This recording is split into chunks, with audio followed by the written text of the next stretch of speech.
I do is win, win, win, no matter what. Got money on my mind, I can never get enough. And every time I step up in the building, everybody hands go up. Welcome to Fit for Duty, Fit for Life. My name is Coach JC, and I am your coach. Each week, we bring you an inspiring, winning story, an empowering, motivating, winning word so that you can be your best and win more in life. Thank you for joining us today, and now it's time for you to be fit for duty and fit for life.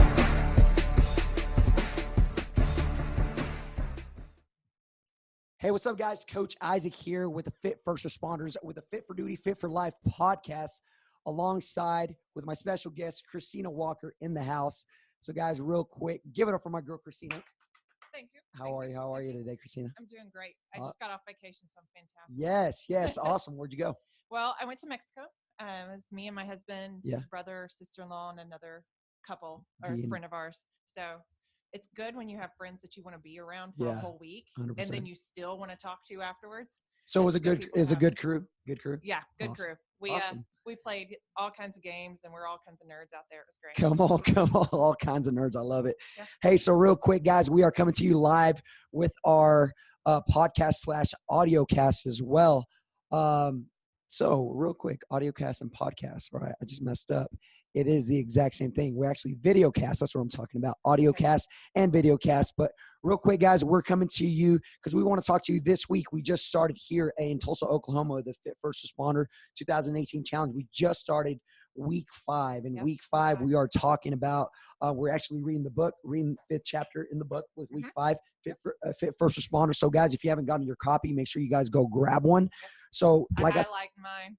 Got tabs and everything. Come on, you got to make it happen. So Christina is here. She's going to tell us a quick little brief bio, what she does for Fit First Responders, and what she does just in general. So talk to us a little bit. Okay. Well, what I do in general, my title, I'm a licensed professional counselor here in Oklahoma, and I have my own practice. I work with families, teens, individuals on a wide range of things. Yep. So I do therapy. It's in a confidential setting, HIPAA compliant, all of that. Yes. Come on. I specifically, I focus a lot on trauma. You know, whether we want to admit it or not, everyone hits some kind of trauma. Yeah.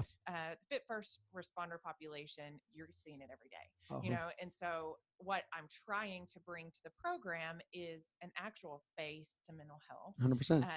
There's a negative stigma towards mental health all across. Most of the time, even people who aren't Fit First Responders come into my practice and they say, well, I waited until I felt like I needed to come, until it was bad enough. Yeah. You know, and I'm like, well, do you do that when you go to the doctor? Yeah. You don't. You know, exactly. It's not, oh, my leg is falling off. It was bad enough for me to come.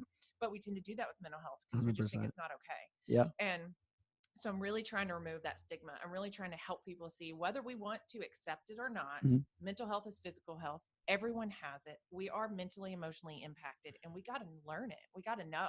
100%. We can't just ignore it. It's not going to go anywhere. Exactly. So I really want to help remove that stigma. And also, you know, there's a lot of information out there, statistics. Yeah. I always love when all the stats come out. And there's not great ones about first responders. Yeah, that's true. Yeah. High rates of divorce, high rates of suicide, all of these things. And I don't want that to be the standard people measure up to. 100%. I want that to change. I want people to see that we can change it. It breaks my heart whenever I hear someone coming in and they've had a divorce or they've thought about suicide, because I'm like, we got this. Yes. We can help you through it. And so that's what I'm trying to do. I'm here. I'm in people's faces so they can't get away from me. Yeah, 100%. No, we get that. And, you know, just to add on to what you do and what you're saying is, you know, for the first responder population, let's be real. We're so, you know, I say I used to be former law enforcement, and we were at the time, my mindset was, hey, I'm the superhero. I'm the guy they call to fix a problem. And we are problem fixers, but at the same time, who's fixing our problems? Right. So it's and you gotta, you've got to know, one, who you can trust and who you can turn to. Because I know that oftentimes, especially with first responders, somebody wants something. Yeah. You know, even with me, I don't like to tell people what I do, because it always turns into, hey, I got this friend. Like, Yeah. I'm sure it's a friend, you Yeah. know, people want something. Oh, we got so many friends. Yes, so many friends. So I tell people I'm a server at Applebee's. Yeah. But, you know, just being able to know you have someone that you can trust that can handle what you have to say. Yeah. You know, a lot of my first responders have said, you know, I don't have anyone that I can go and talk to that can handle Yeah. what I'm saying, can handle what I see Yeah. all day and the weight of Yeah, it's big. of what you're going through. Yeah. So I'm an ear. Yeah. So I love it. I love it. And you know, for a lot of you guys that don't know or haven't seen ffronline.tv, we have a lot of Christina's videos on coping mechanisms, Right. you know, methods, action steps. And I think the tangible action steps are really what first responders need, because let's be real, you know, we can look it up, we can Google it, we can do so much, but not until we really emphasize on a step, on an action plan, are we going to actually take action in that what plan. it looks like. People will tell me their goals and I'll say, well, what does that look like? I want to be happier. What does that look like? Exactly. Yeah. Vividness. Right. Yeah. Being able to see it, you know, in chapter 5 talks about that, being able to see it. And you're right. We can read about it. I say it's like telling someone who's mad to calm down. Yeah. If I knew what that looked like or how to do that with my body, I would have done it by now. 100%. You know? Yeah. And so when someone struggles with something and they get advice or someone tells them, you know, just suck it up. Yep. Like, well, I would love to know how to do that. Exactly. So yeah. then internally it's okay, well then I'm failing somehow. Yep. I'm a problem. Uh-huh. When really we haven't, it seems like it should be simple. Like we should just know, but we don't. We actually have to learn how to cope and deal with things just the way we learn anything else in our life. Yeah, you're dropping so many golden nuggets right now, and it's really awesome.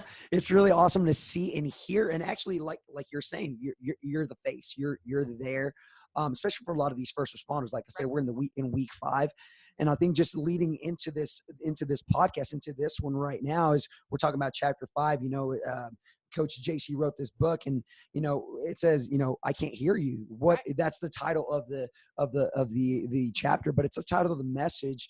You know, really asking that first responder is currently going through, you know, chapter 1, 2, 3, and 4. You know, you've established your what, you've established your why.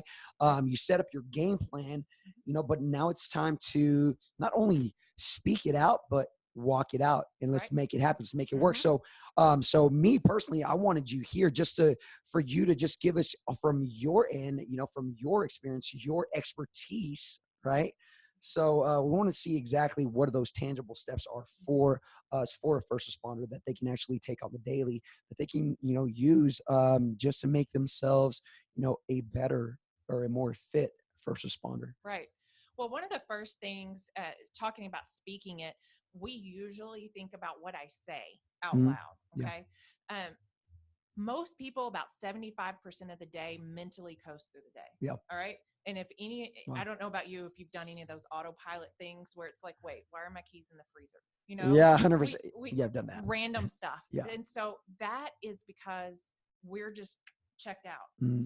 There is still dialogue going on. And that dialogue is still impactful, whether we speak it out or not. And so typically what I tell people is, think about the small times when you get up in the morning, you look in the mirror and you're like, oh, that's a hot mess. You know, yeah, those type of things, right? And there's just you want to say it out loud, but you don't. It's right there. Yeah. You know, and you just kind of shake your head and you just go on. It's those things. Now think about if you said that to your kid when she woke up one morning. Yeah. You know, to hear it. If you saw my kid walk by and be like, man, son, you're a hot mess. You can hear it. Yeah. You know, it seems cruel. Yeah.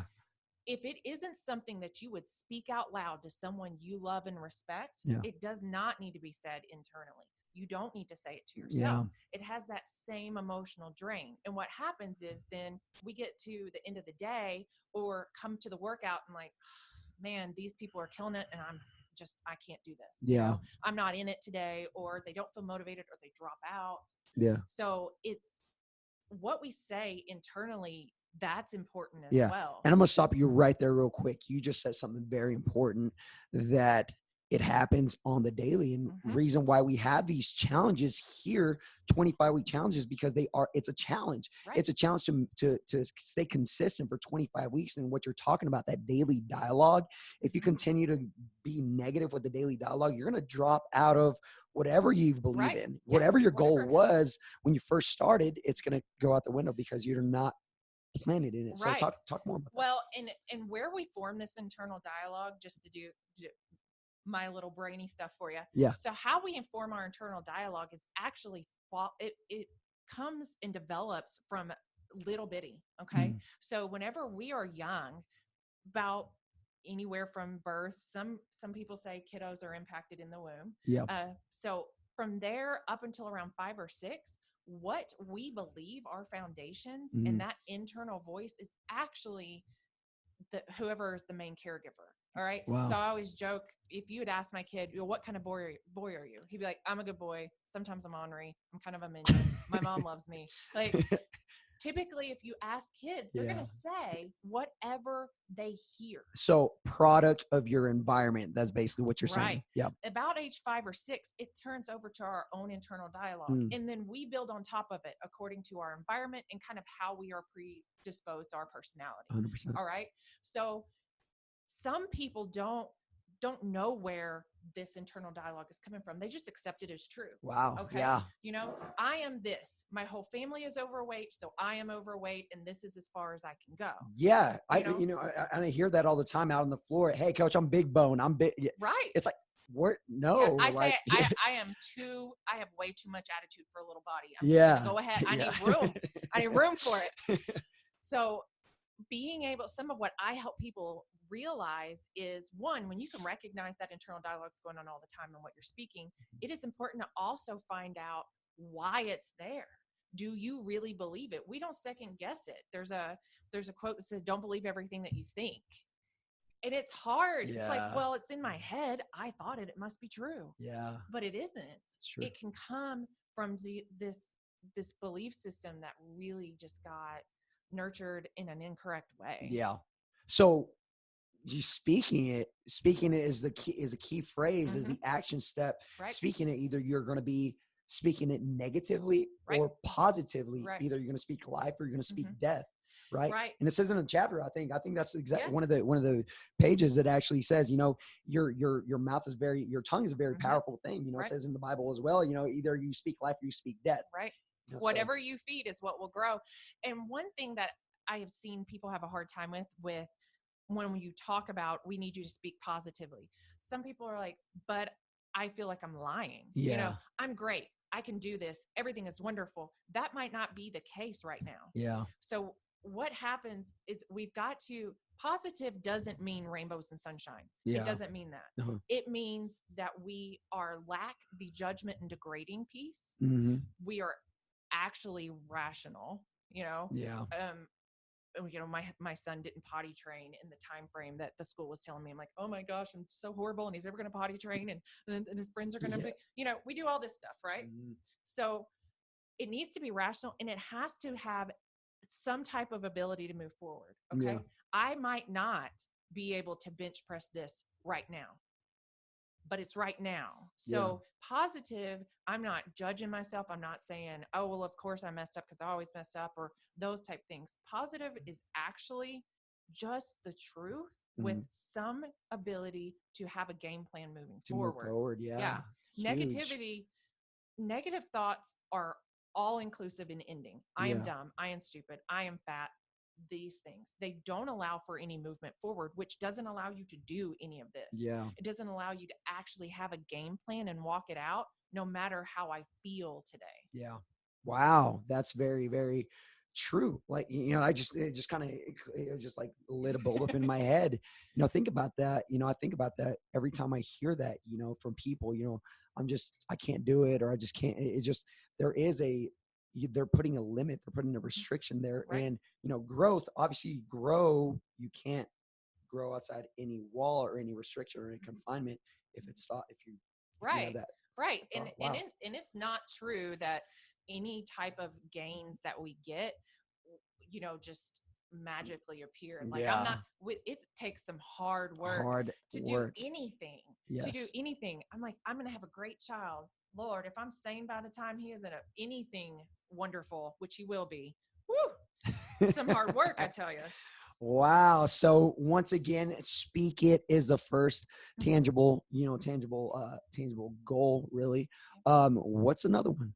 So he talks in here of speaking it with authority and goes into how you walk it out with your body language, with the wording choices, and all of these different things. So one of the things that I shared today was that they did a research study where they took people and had them do what are called power poses. You know, the Superman stuff. All right. Yeah. These power poses, they had them do it for 2 minutes, and then they had another group do what are called self-defeating poses. It's kind of all down. Yeah. And what happened was the group that had the power poses actually lowered cortisol and increased testosterone. Mm. They had them go and do an interview and didn't tell the people that were doing the interview what else was going on. Just said, I want you to tell me who you would hire. They hired everyone who had done the power poses. Wow. Even if they weren't the best candidate, they would the people who were doing the interview even said, you know, this person had confidence. They didn't have the education that this other person did, but this person didn't, you know, they stuttered, or they didn't seem like they really knew the answer, Yeah. or they just didn't connect with them. And maybe this right here, we're about to say, can connect with somebody. It's, you hear this all the time, fake it till you make it. So it's almost like what you're talking about. Right. You know, you don't have the knowledge, you don't have the ability, but if you have the confidence and you just make it happen, you take the step with confidence, it's going to happen for you. That's huge. Yes. So it's that. And then if I believe that I am capable, then there are a lot more opportunities of things for me to try. If I'm working out and it hurts, then I'm going to ask instead of it, I can't do it. If I am acting along with that, moving forward, that belief system, then I'm going to come up, even though I don't want to be in front of everyone and say, hey, I don't know how to do this. Yes. I'm going to ask, am I doing this wrong? I need some help. I need some support. Yes. I'm going to look for ways to improve. I'm going to recognize that I'm spending way too much time on Candy Crush instead of doing something else, meal prep or whatever it is. Yep. I'm going to be willing to do the uncomfortable to be able to get where I want to go. Those things won't be a roadblock anymore. Yeah.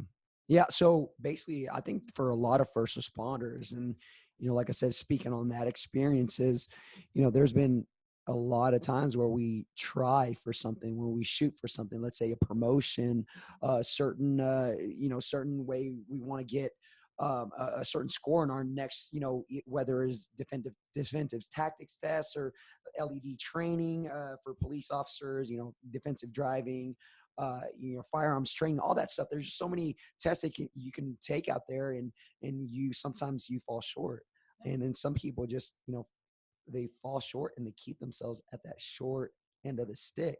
So what you're saying is basically it's the growth mindset. Yes, you're not able to, you know, attain that goal as of right now. Right. But if you continue with the confidence and say, I may have not have gotten it right now, but I'm still going to try over and over and over again until it happens, until it comes to fruition. Right. So that's huge. Wow. That's really awesome. This is a great chapter. I love it. Reason why I love it so much is because it's you speak it, right? You see it first, you speak it, and then the next one, you know, it says it in the back, another action step, you speak it again. Right. But this time when you speak it, you actually have to see it. So you put both together. Right. So talk to us a little bit about that. So some of what the book outlined was saying it 3 times, putting it in areas that you will be able to see it the most. So I want to give some people some ideas. Most of the time we are in the kitchen and the bathroom in our cars most of the time. Okay. Yeah. And so for some people, their phone goes to most of those places. Yeah. All right. Yeah. So being able to make it a screensaver or set it where it comes up as an alarm, where an alarm comes up, you know, on your calendar and you read it. Okay. 100%. So you can have it in places like that. I know some people have cards that they put in their wallets or their purse, and then they're able to pull it out. So being able to do things like that. The kitchen is a big place where a lot of family time happens. We frequent through there. We need to eat. Yeah. So the bathroom, on the mirror, different things like that. You can use dry erase markers right on the mirror. It'll wash off. Yeah. So different things like that. And one problem that I have heard people say is like they want to keep that a secret. Like, well, I don't want to have it hanging up because, you know, my spouse will see or someone else, company will come through. Don't use that as something like it needs to be a secret. You need to be ashamed. walking it out with authority is it's there because this is what leads me to success. Let me tell you about it. I'm not ashamed of it. I'm proud of it, And so not trying to, well, let me see you 3 times I can say it where no one is around. So another thing about saying it as well is if you can say it in a mirror or somewhere that you're able to see your face. Okay. It's huge. Because you want it to connect to you. It's a lot more meaningful if I say I'm a leader, but I look at you and say, Isaac, you're a leader. It sinks in deeper. Of course. And so if you're able to say this in a place where you can see your face and even put your name in it. Yeah. Okay. And it will get that in there more. Saying it 3 times and all of that helps to, like I said, you're talking all day long anyways. So purposefully implant the positives and where you want to go. Yes. You know what? When you say that, I remember a couple of years ago, I did that for my current, who now is my wife. We were engaged at the time, or actually this is before the engagement. We were and I was just, I was on a motivational speaker kick. And what I did is I actually put, in the bathroom mirror, did it with Sharpie because with dry erase marker, it fogs up and then you have to wipe it off, all that stuff. So basically I put it up with Sharpie. I just put up there for her. It wasn't for me, but ultimately it was for me because every time I would step into that bathroom, I would see, I remember writing those words of encouragement for her, but also, hey, you're a leader, you're powerful, you're strong. Yep, you're capable of what you didn't think was capable of. See, I just spoke those things out just now, because those are the things that I wrote and I still remember. This has been a couple of years ago. So that really, like I said, it really helped me out personally, just to kind of get that embedded in my mind. And I was speaking it over my life. But I think that's a very, very, that's huge. That's a big action step, especially for a first responder. It's just, let's be real. We're out there solving problems on the daily. We're thinking we're Superman, but sometimes we're just dying inside. Sometimes we just don't want anybody to see how much of a battle, how much of an internal struggle we're having, because we want to make sure that we are the knights in shining armor. Right. So it's, and I know with like me being a counselor, someone asked me, well, how are you doing? My mind immediately is like, that I'm a counselor, I'm here to help them, and I can't have a problem or they won't trust that I know what I'm doing, that I'm actually capable of helping. Or that you're a human. Right. That's right. Right. And that's the part that we miss. We can't let go of that human factor. We just can't. And that dialogue that goes on there is, I can't let them see that because it's weak, because it's something that I am struggling with uniquely because I am so weak or ineffective of handling my stuff. And really what research shows how we connect as human beings is in that shame and vulnerability area. Yeah, it's true. We do not see other people who are genuine and vulnerable and open. We don't see them as weak. We value them. Yeah. And sharing that in any type of a relationship, mind you, it needs to be an actual healthy one. Yeah, but 100%. Sharing that and connecting with that actually creates a stronger relationship. Yeah, bond. Yeah. Yeah. Quite a few first responders feel like once they get home, they can't share with their spouse. They can't share with anyone else. No one else can handle, what I have going on. And it, an attempt to try to save from overburdening the spouse. They're actually disconnecting in the relationship. That's true. Yeah. That's very, very true. I'll say that from firsthand. I remember I'm going to save you. I'm going to protect your mind from the jadednesses out in this world. Right. So I'm going to keep everything. I'm going to keep you in a bubble. I'm going to keep you in a bubble. Right. So that's huge. That's really awesome. So, Christina, to close this off, obviously we tangible steps, seeing it, speaking it, seeing it again, but speaking it as well, both at the same time. Right. Is there anything else from your professional standpoint that you would give to these guys that they can just take out on the job, on the daily, that they can just remind themselves of who they are and why they do what they do? So one of the things that I tell people over and over again, especially whenever you are a first responder, you are in this helping profession, is that you are in one of the most thankless professions.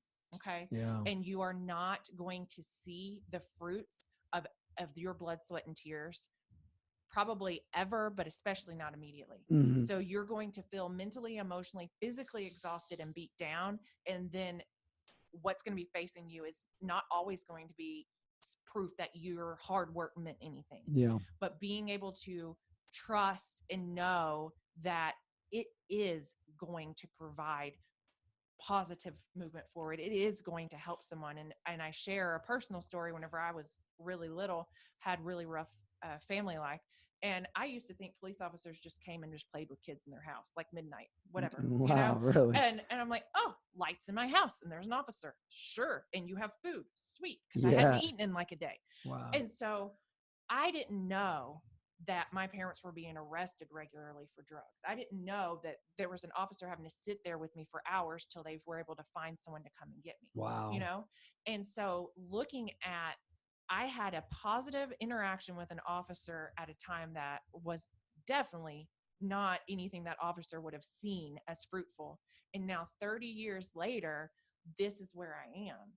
It's amazing. And so we might not see it today, we might not see it tomorrow, but you got to see it in your mind. You got to speak it and you got to believe it. What I'm doing matters, even if I'm not being told thank you, even if I'm not seeing it right now. Yeah.